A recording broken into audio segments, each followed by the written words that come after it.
Salut et bienvenue dans cette nouvelle vidéo, j'espère que tu vas bien. Aujourd'hui je vais te faire une petite vidéo sur un livre qui m'a beaucoup aidé, qui m'a vraiment beaucoup apporté en termes de productivité. Et il s'appelle tout simplement, peut-être que tu le connais, le livre c'est La semaine de 4 heures de Timothy Ferriss. Alors qu'est-ce qu'il nous montre dans ce livre? Alors tout d'abord, qui est Timothy Ferriss? Alors excuse-moi par avance, je vais pas mal lire mes notes puisque cette vidéo je la fais vraiment en mode direct, puisqu'en fait je m'entraîne, ce que je prévois dans les jours à venir, peut-être dans les mois, dans les semaines, je ne sais pas encore. Je prévois de faire des directs sur Facebook et ça demande de l'entraînement. Donc voilà, donc je te le dirai dans la chaîne quand est-ce que je ferai des directs.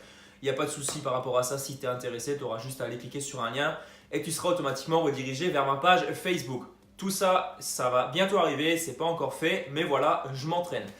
Donc, on revient à nos moutons. Donc, qui est Timothy Ferriss? C'est tout simplement un entrepreneur américain, donc plus exactement qui a créé plusieurs best-sellers dont La semaine de 4 heures, donc qui est bien connu sous ce nom et qui a vraiment fait un carton notamment sur le New York Times. Alors je vais t'expliquer rapidement qui est cet homme, enfin comment il a démarré tout simplement et comment il a été amené à créer ce livre. À l'origine, il travaillait tout simplement dans une entreprise comme tout le monde. Il vient vraiment d'un milieu très modeste puisqu'il gagnait environ 1200 euros par mois en travaillant 12 heures par jour. Donc ça c'est juste énorme et en plus il travaillait 7 jours sur 7. Donc toutes les semaines, tous les jours, il travaillait 12 heures par jour pour 1200 euros. C'est vraiment rien du tout. Alors il a commencé à s'intéresser tout simplement à l'entrepreneuriat et il s'est orienté vers l'achat de compléments alimentaires. Donc pendant qu'il travaillait, il faisait des recherches sur internet et il a environ investi 2000 euros sur des compléments alimentaires qu'il a ensuite vendus via un site internet. Par chance ou par malchance, à toi de le voir, hein. De toute façon, vu les résultats qu'il a maintenant, on peut dire que c'est vraiment par chance. Il a été viré de son job juste 2 mois après qu'il ait lancé son activité et il s'est donné alors 1 an pour essayer tout simplement de vivre de cette activité, donc de la vente de compléments alimentaires. Et en l'espace d'1 an, il est passé donc à 40 000 euros par mois, donc des 1200 euros par mois. Il a gagné 40 000 euros par mois, c'est juste énorme. Donc voilà un peu comment il a évolué. Alors, il était à 40 000 euros par mois, mais en fait, le problème, c'est qu'il travaillait toujours 12 heures par jour. Donc, en gros, tout son business lui prenait exactement le même temps, donc le même temps que son salariat. Donc, ce qu'il a fait, c'est tout simplement qu'il a commencé à déléguer toutes ses activités, à déléguer toutes ses tâches, et il a fini vraiment par optimiser un maximum son temps, et il a réussi vraiment à se créer un maximum de liberté en ayant des revenus vraiment plus que suffisants. Donc maintenant, je vais te partager dans la suite de la vidéo les 7 meilleurs conseils, donc les 7 conseils qui m'ont vraiment beaucoup apporté à moi, qui je pense sont vraiment très importants, les 7 conseils les plus importants de ce livre. On commence tout de suite par le premier. Alors déjà, ce n'est pas un conseil, hein, c'est plutôt une affirmation. Donc la première chose, c'est qui sont les nouveaux bienheureux dont parle Timothy Ferriss dans son livre La semaine de 4 heures. C'est tout simplement, alors là je te le lis rapidement, c'est tout simplement les personnes qui ont décidé d'optimiser leur temps de travail pour obtenir un maximum de liberté et pour essayer de se consacrer au maximum aux tâches, soit qui leur plaisent le plus, soit qui leur apportent plus d'argent. Donc ça c'est pour la première chose.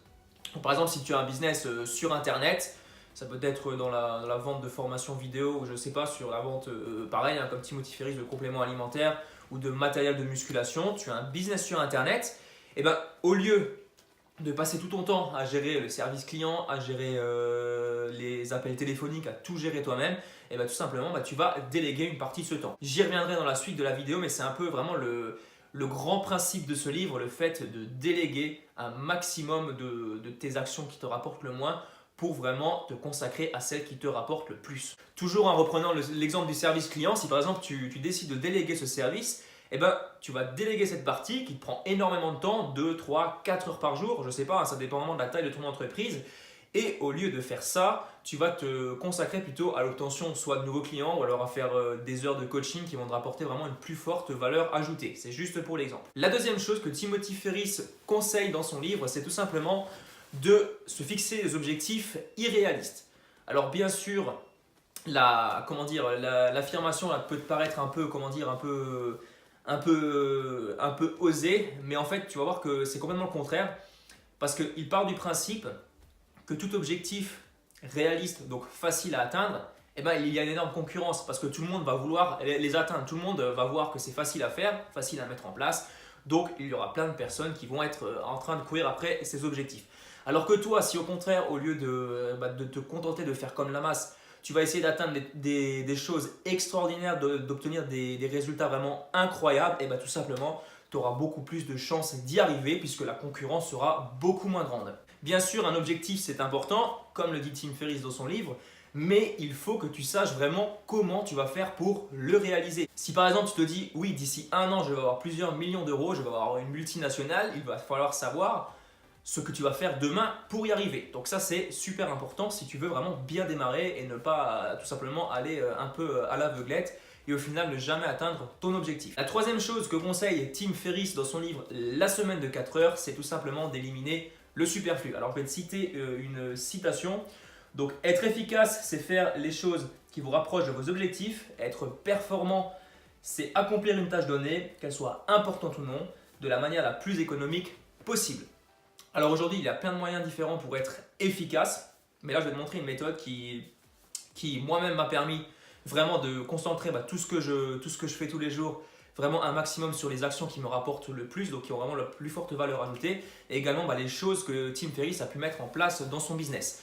Donc c'est tout simplement la loi de Pareto. Dans cette loi, tout simplement, tu vas pouvoir définir quelles sont les 20% de tes actions qui t'apportent les 80% de tes résultats, et quels sont par exemple, dans l'effet contraire, les 20% de tes actions qui t'apportent les 80% de toutes les frustrations que tu peux retrouver dans ton business. Donc deux questions à te poser. La première, quelles sont les 20 actions qui m'apportent les 80% de mes insatisfactions ou tout simplement des frustrations dans mon business? Et si quand tu as découvert ces actions qui t'apportent vraiment rien du tout et qui t'apportent vraiment toutes les misères possibles dans ton business, tu les supprimes une fois qu'elles sont découvertes. La deuxième question que tu dois te poser, quelles sont les 20% des actions qui m'apportent les 80% des résultats?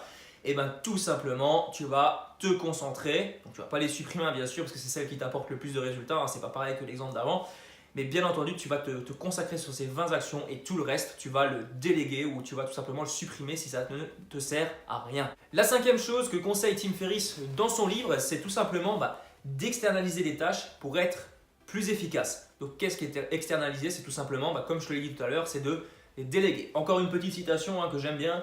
Le rêve, ce n'est pas d'avoir 1 million d'euros sur son compte en banque. Bien sûr, je pense que tu aimerais bien en avoir, mais ce n'est pas ça l'objectif. C'est tout simplement la liberté totale de mode de vie que ce million est censé rendre possible. Parce que si tu as 1 million sur ton compte en banque, mais que tu es obligé de travailler 12 heures par jour et 7 jours sur 7, je pense qu'il n'y a aucun intérêt à te lancer en entrepreneuriat et que tu peux tout simplement continuer à vivre tranquillement ta vie de salarié en travaillant 8 heures par jour, en profitant de ton week-end, etc., etc.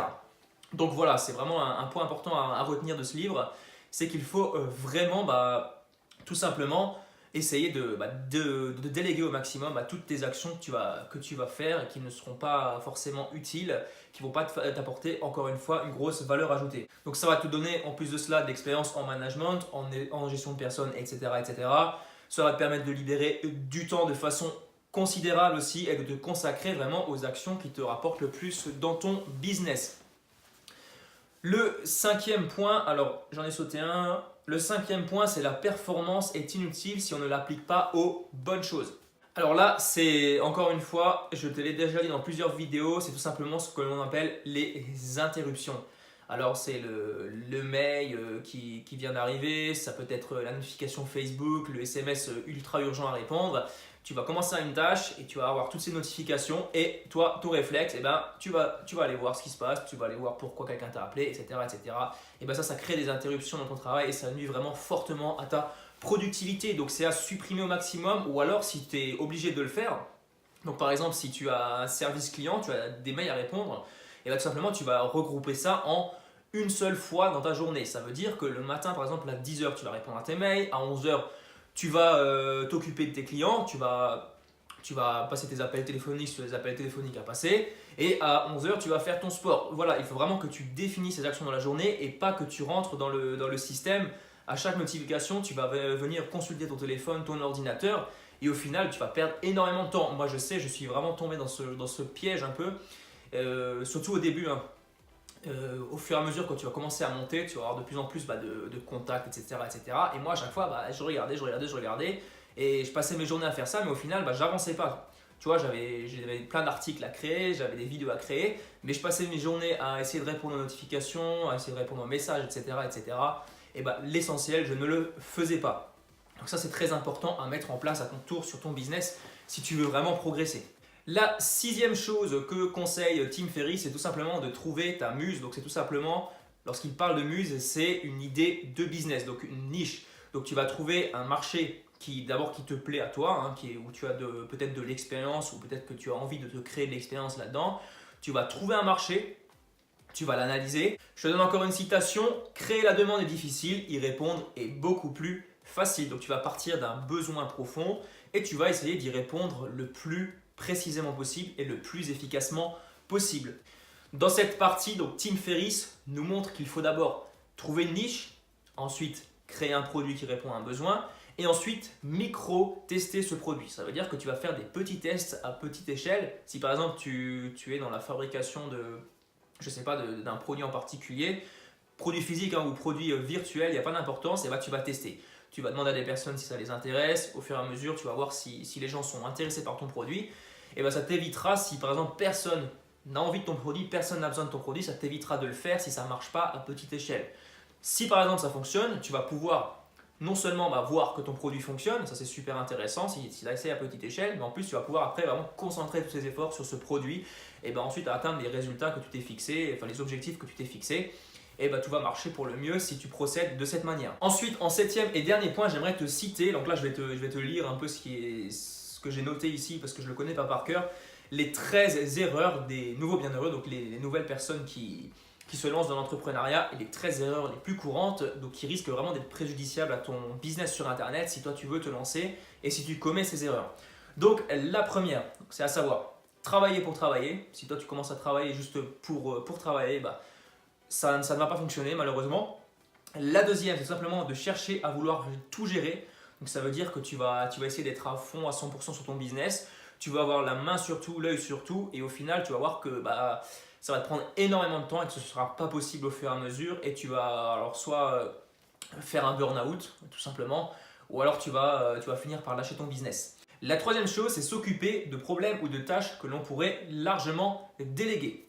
Quatrième chose, essayer de s'occuper de tes collaborateurs alors qu'ils pourraient eux-mêmes gérer différentes tâches. Donc ça veut dire que tu as des collaborateurs, tu as des prestataires, et toi, au lieu de leur faire confiance, tu vas essayer toujours d'avoir l'œil sur eux. Ça rejoint un peu le deuxième point, mais c'est un peu le principe.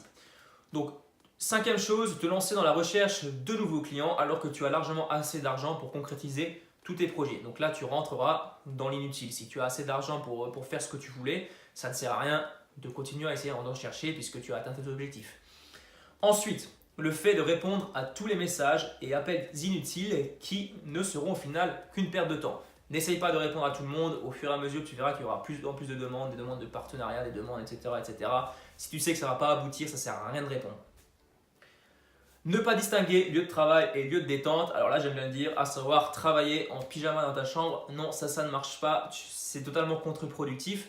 Je te parle par expérience. Moi, j'ai essayé de le faire au départ. Je voyais bien que ça ne fonctionnait pas. Et pour la petite histoire, par exemple, lorsque j'ai débuté, tout simplement, je prenais ma voiture et j'allais travailler. Ça dépense à n'importe quel endroit, à la médiathèque, etc., etc. Et ça me mettait dans une meilleure ambiance que de travailler tout seul chez moi dans ma chambre.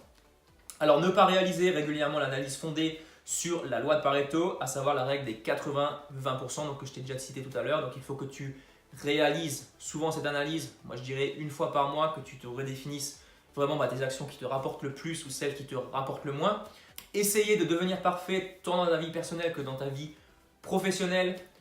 Autre erreur, donner de l'importance à des tâches totalement inutiles juste sous le simple prétexte de rester occupé. Ça ne sert à rien encore une fois. Déclarer urgente des choses qui au final n'ont aucune importance.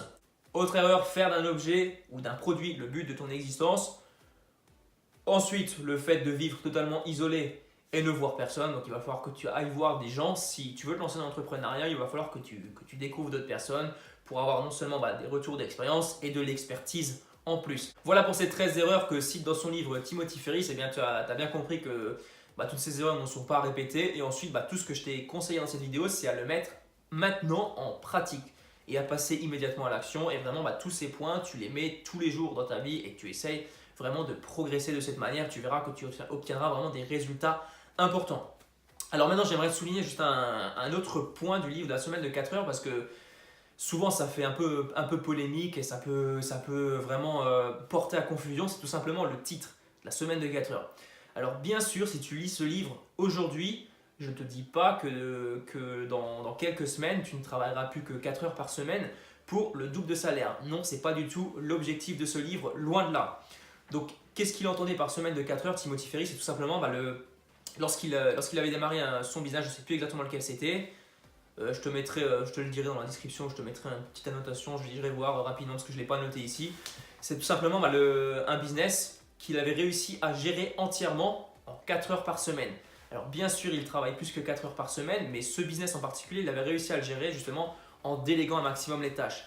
Toi, ce n'est pas ton objectif principal à mon avis, c'est tout simplement de faire vraiment les conseils qu'il t'a donnés dans ce livre, de les appliquer à ton tour et tu vas voir qu'au final, tu vas vraiment te libérer d'un maximum de tâches qui sont au final inutiles. Donc tu vas vraiment optimiser ton temps et tu vas redéfinir tes priorités. Donc voilà pour cette vidéo, voilà pour ces quelques petits conseils. Si tu as des questions, si tu as des suggestions de vidéos ou d'autres choses que tu aimerais voir, mets-moi tout ça dans les commentaires.